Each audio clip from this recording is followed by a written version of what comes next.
বর্তমান প্রেক্ষাপটে বাংলাদেশের পোশাক শিল্পের জন্য পাকিস্তান হয়ে উঠেছে তুলা ও সুতার এক নির্ভরযোগ্য উৎস।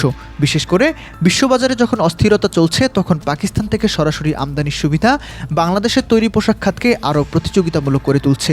বর্তমানে পাকিস্তানি পণ্যের ওপর 100% বাধ্যতামূলক শারীরিক পরিদর্শন প্রথা তুলে নেওয়ার সিদ্ধান্ত এই বাণিজ্যকে আরও সহজ করেছে। ভারতের সাথে বাণিজ্যিক নির্ভরতা কমিয়ে বিকল্প বাজার ও কাঁচামালের উৎস হিসেবে পাকিস্তানকে ব্যবহার করা এখন সময়ের দাবি। বাণিজ্যিক এই নতুন মেরুকরণে কেবল আমদানি নয়, রপ্তানি বৃদ্ধিরও বড় সুযোগ দেখছে ঢাকা। বাংলাদেশ ইতিমধ্যে পাকিস্তানের শুল্কমুক্ত চা রপ্তানির পাশাপাশি আনারসহ বিভিন্ন ফল রপ্তানির সুযোগ চেয়েছে। পাকিস্তানের বাণিজ্য মন্ত্রী জাম কামাল খানের সফরে যৌথ অর্থনীতি কমিশন বা জেইসি পুনরায় চালুর বিষয়টি চূড়ান্ত হয়েছে। বিশেষ করে ঔষধ খাতে বাংলাদেশের অভিজ্ঞতা ও সক্ষমতা পাকিস্তানে বড় বাজার তৈরি করতে পারে। তারেক রহমানের নতুন সরকারের নীতি হলো কোনো নির্দিষ্ট দেশের উপর নির্ভরশীল না হয়ে সবার সাথে বাণিজ্যিক ভারসাম্য বজায় রাখা। এক্ষেত্রে সুযোগ নিতে পারে পাকিস্তান।